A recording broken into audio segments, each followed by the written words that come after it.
জানিয়ে দিব এই মুহূর্তে পাওয়া আপডেট আন্তর্জাতিক সংবাদ। শুরুতেই শিরোনাম। লেবাননের বেকা উপত্যকায় ইসরায়েলের বিমান হামলা, যুদ্ধবিরতি নিয়ে শঙ্কা।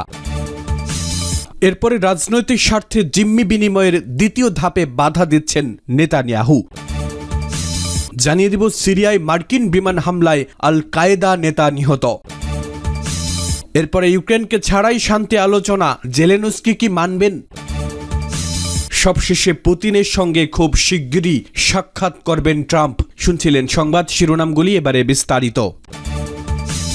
লেবাননের বেকা উপত্যকায় ইসরায়েলের বিমান হামলা, যুদ্ধবিরতি নিয়ে শঙ্কা।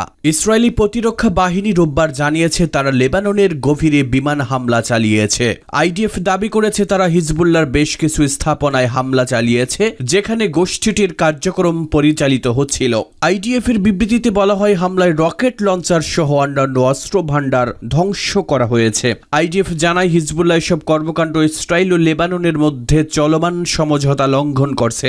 লেবাননের রাষ্ট্রীয় সংবাদ সংস্থা জানায় ইসরায়েলি যুদ্ধবিমান বেকা উপত্যকায় 3টি হামলা চালিয়েছে। হামলাগুলো হারবাতা ও হালবাতা এলাকায় হয়েছে, যা ইসরায়েল সীমান্ত থেকে প্রায় 100 কিলোমিটার দূরে। এদিকে দক্ষিণ লেবাননের হৌলা শহরে ইসরায়েলি সেনাদের গুলিতে এক নারী নিহত হয়েছেন এবং বেশ কয়েকজন আহত হয়েছেন বলে লেবাননের গণমাধ্যম জানিয়েছে। আইডিএফ দাবি করেছে হৌলা শহরে বেশ কিছু সন্দেহভাজন ব্যক্তি লেবাননের সেনা ব্যারিকেড ভেঙে ইসরায়েলি বাহিনীর দিকে এগিয়ে এলে সেনারা প্রথমে সতর্ক করে এবং পরে আটক প্রক্রিয়া শুরু করে, যা সাধারণত পায়ে গুলি চালানোর মাধ্যমে করা হয়। লেবাননের এক সামরিক সূত্র টাইমস অফ ইসরায়েলকে জানিয়েছে আইডিএফ এখনও এই ঘটনায় কোনো বেসামরিক নিহত হওয়ার তথ্য নিশ্চিত করতে পারেনি। লেবাননের সরকারি সংবাদ সংস্থা জানায় ইসরায়েল হৌলা থেকে 3 জন বেসামরিক নাগরিককে আটক করেছে।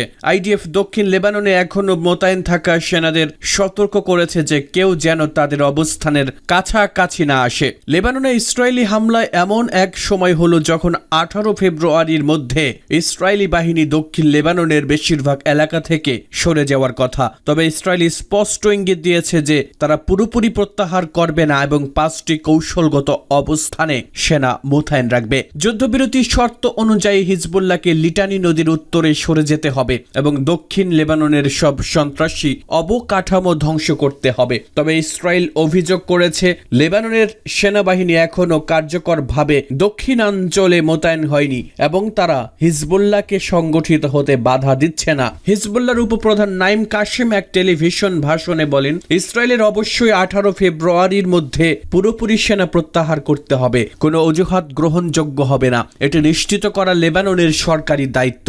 গত বছর 7 অক্টোবর গাজার হামাস বাহিনী ইসরায়েলি হামলা চালানোর পরদিন থেকেই হিজবুল্লাহ ইসরায়েলের বিরুদ্ধে প্রতিদিন হামলা শুরু করে। জবাবে ইসরায়েল লেবাননে স্থল ও বিমান হামলা চালায়, যা 2 মাস ধরে চলতে থাকে।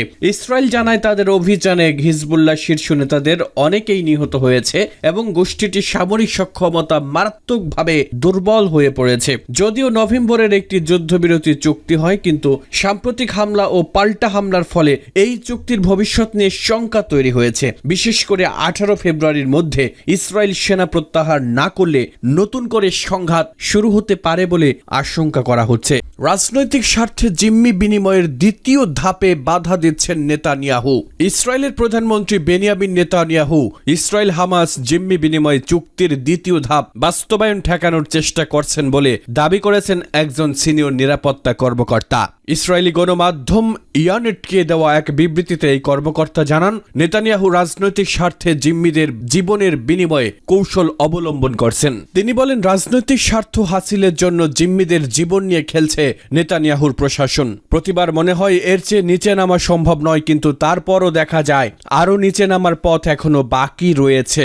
এই কর্মকর্তা আরও জানান, চুক্তি অনুযায়ী 3 ফেব্রুয়ারির মধ্যে দ্বিতীয় ধাপ নিয়ে আলোচনা শুরু হওয়ার কথা ছিল, কিন্তু নেতানিয়াহুর পক্ষ থেকে কোনো আলোচনা শুরু করা হয়নি, যা চুক্তির শর্ত ভঙ্গের শামিল। তিনি সতর্ক করে বলেন, যদি ইসরায়েল এখনই দ্বিতীয় ধাপের আলোচনা শুরু করেও তাতেও 2 মার্চের মধ্যে চুক্তি চূড়ান্ত করা সম্ভব হবে না, কারণ সময় অত্যন্ত কম। চুক্তির শর্ত অনুযায়ী 2 পক্ষ যদি আন্তরিকতার সঙ্গে সঙ্গে আলোচনায় থাকে তাহলে প্রথম ধাপ অনির্দিষ্টকালের জন্য চলতে পারে। তবে নেতানিয়াহুর দল আলোচনার কোনো ইঙ্গিতই দিচ্ছে না বলে অভিযোগ করছেন এই কর্মকর্তা। তিনি বলেন, নেতানিয়াহু ও তার সমর্থকরা রাজনীতির ফাঁদে আটকা পড়েছেন। তারা বক্তব্য, পরিস্থিতি বা আন্তর্জাতিক প্রতিক্রিয়ার দিকে কোনো নজর দিচ্ছেন না। তাই তিনি নিশ্চিত করতে চাইছেন দ্বিতীয় ধাপ নিয়ে কোনো আলোচনা হচ্ছে না। তবে তিনি হামাসকেও দোষারোপ করছেন না, কারণ তাতে প্রমাণ হয়ে যাবে ইসরায়েল আসলেই আলোচনা চায়। নেতানিয়াহুর এই অবস্থানের কারণে জিম্মি বিনিময় চুক্তির ভবিষ্যৎ এবং অনিশ্চিত হয়ে পড়েছে বলে মনে করছেন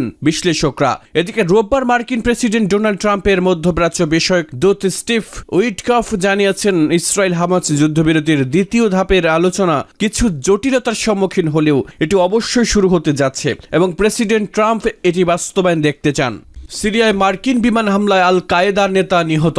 সিরিয়ার উত্তর পশ্চিমাঞ্চলে শনিবার একটি বিমান হামলায় আল কায়েদা সম্পর্কিত সন্ত্রাসী সংগঠন হুররাস আল দিনের এক জ্যেষ্ঠ সদস্য নিহত হয়েছেন। সোমবার 17 ফেব্রুয়ারি মার্কিন সেনাবাহিনী এ তথ্য জানিয়েছে। মার্কিন সামরিক বাহিনীর কেন্দ্রীয় কমান্ড তাদের বিবৃতিতে জানিয়েছে, এ হামলার লক্ষ্য ছিল হুররাস আল দিনের সিনিয়র অর্থ ও সরবরাহ কর্মকর্তা, তবে তারা এই ব্যক্তির নাম উল্লেখ করেনি। সেন্টকম আরও জানিয়েছে, এই হামলা সন্ত্রাসী সংগঠনগুলোর বেসামরিক নাগরিক ও সামরিক কর্মীদের উপর হামলার পরিকল্পনা ব্যাহত করতে পরিচালিত হয়েছিল।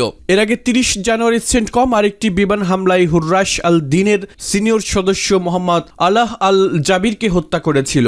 2018 সালে প্রতিষ্ঠিত হুররাস আল দিন 2019 সালে সন্ত্রাসী সংগঠন হিসেবে তালিকাভুক্ত হয় এবং এর বেশ কয়েকজন সদস্যের বিরুদ্ধে আর্থিক পুরস্কার ঘোষণা করা হয়। সেন্টকমের commander general Michael Erik Kurilla বলেন, আমরা আমাদের মাতৃভূমি ও মিত্রদের রক্ষা করতে সন্ত্রাসীদের বিরুদ্ধে অভিযান চালিয়ে যাব। ইউক্রেনকে ছাড়াই শান্তি আলোচনা, জেলেনস্কি কি মানবেন? ইউক্রেন যুদ্ধের অবসান নিয়ে যুক্তরাষ্ট্র ও রাশিয়ার মধ্যকার আলোচনা চলছে, তবে এতে ইউক্রেনকে আমন্ত্রণ জানানো হয়নি। ইউক্রেন সরকারের সূত্র মতে আজ সোমবার 17 ফেব্রুয়ারি সৌদি আরবে এই আলোচনা কিয়েভের কোনো প্রতিনিধি অংশ নেবে না। মার্কিন প্রেসিডেন্ট ডোনাল্ড ট্রাম্পের বিশেষ দূত কেইথ কেলেখ জানিয়েছেন, কিয়েভের প্রতিনিধিরা আলোচনা করবে, তবে ইউক্রেন সরকারের পক্ষ থেকে জানানো হয়েছে তারা আলোচনায় থাকছে না। এমনকি ইউরোপীয় নেতাদেরও এই আলোচনায় যোগ দিতে বলা হয়নি। ইউরোপীয় নেতারা এনে উদ্বেগ প্রকাশ করেছে। একই সঙ্গে প্যারিসে ইউক্রেন যুদ্ধ নিয়ে একটি জরুরি বৈঠক আয়োজন করছে। গত সপ্তাহে ইউক্রেন যুদ্ধ নিয়ে তার অবস্থান পরিবর্তনের ইঙ্গিত দেয় ওয়াশিংটন। বিভিন্ন পক্ষ এখন আলাদা বৈঠক করছে, যার মধ্যে যুক্তরাষ্ট্র ও রাশিয়া মুখোমুখি আলোচনা শুরু করেছে। বৈঠকে মার্কিন পররাষ্ট্রমন্ত্রী মার্কো রুবিও ও জাতীয় নিরাপত্তা উপদেষ্টা মাইক ওয়াল্টজও অংশ নেবেন। এর আগে ট্রাম্প ও রুশ প্রেসিডেন্ট পুতিনের মধ্যে ফোন আলাপ হয়। ইউক্রেনের প্রেসিডেন্ট ভলোদিমির জেলেনস্কি বারবার বলেছেন, কিয়েভকে বাদ দিয়ে করা কোনো শান্তি চুক্তি তিনি চান না। একই সঙ্গে ইউক্রেন যুদ্ধের বিষয়ে যুক্তরাষ্ট্র ও রাশিয়ার মধ্যে কোনো সিদ্ধান্ত মেনে নেবেন না। পুতিনের সঙ্গে খুব শিগগিরই সাক্ষাৎ করবেন ট্রাম্প। মার্কিন প্রেসিডেন্ট ডোনাল্ড ট্রাম্প জানিয়েছেন, তিনি খুব শিগগিরই রাশিয়ার প্রেসিডেন্ট ভ্লাদিমির পুতিনের সঙ্গে সাক্ষাৎ করতে পারেন। সৌদি আরবে ইউক্রেন যুদ্ধ অবসানে মার্কিন ও রুশ কর্মকর্তাদের আলোচনার আগে স্থানীয় সময় রোববার সাংবাদিকদের কথা বলেন ডোনাল্ড ট্রাম্প। সোমবার এক প্রতিবেদনে তথ্য জানিয়েছে কাতার ভিত্তিক সংবাদ মাধ্যম আল জাজিরা। রাশিয়ার প্রেসিডেন্ট ভ্লাদিমির পুতিনের সঙ্গে সাক্ষাতের প্রসঙ্গে ট্রাম্প বলেন, কোনো সময় নির্ধারণ করা হয়নি, তবে খুব শিগগিরই হতে পারে। চলতি মাসেই কোনো বৈঠক হতে পারে কিনা তা জানাতে চাওয়া হলে ট্রাম্প বলে, এটা শিগগিরই হবে, দেখা যাক কি হয়। যুক্তরাষ্ট্রের প্রেসিডেন্ট বলেন, তাদের বিশাল শক্তিশালী মেশিন আছে, আপনি বুঝতেই পারছেন। তারা হিটলারকে পরাজিত করেছে, তারা নেপোলিয়নকে পরাজিত করেছে, তারা দীর্ঘদিন ধরে লড়াই করে আসছে। তিনি বলেন, তারা আগেও এটা করেছে, কিন্তু আমার মনে হয় তিনি যুদ্ধ বন্ধ করতে চান। আপনি কি মনে করেন যে পুতিন ইউক্রেনের সমস্ত ভূখণ্ড দখল করতে চান? এমন প্রশ্ন করা হলে ডোনাল্ড ট্রাম্প বলেন, তিনি রুশ প্রেসিডেন্টকে একই প্রশ্ন জিজ্ঞেস করেছেন, আর যদি তাই হয় তবে এটি আমাদের জন্য একটি বড় সমস্যা হবে। এর আগে রোববার মার্কিন পররাষ্ট্রমন্ত্রী মার্কো রুবিও বলেন, পুতিন গত সপ্তাহে ট্রাম্পের সঙ্গে ফোন আলাপে শান্তির আকাঙ্ক্ষা প্রকাশ করেছেন, যদিও শীর্ষ মার্কিন কূটনীতিক সতর্ক করে বলেন, এ সংঘাত রাতারাতি সমাধান হবে না।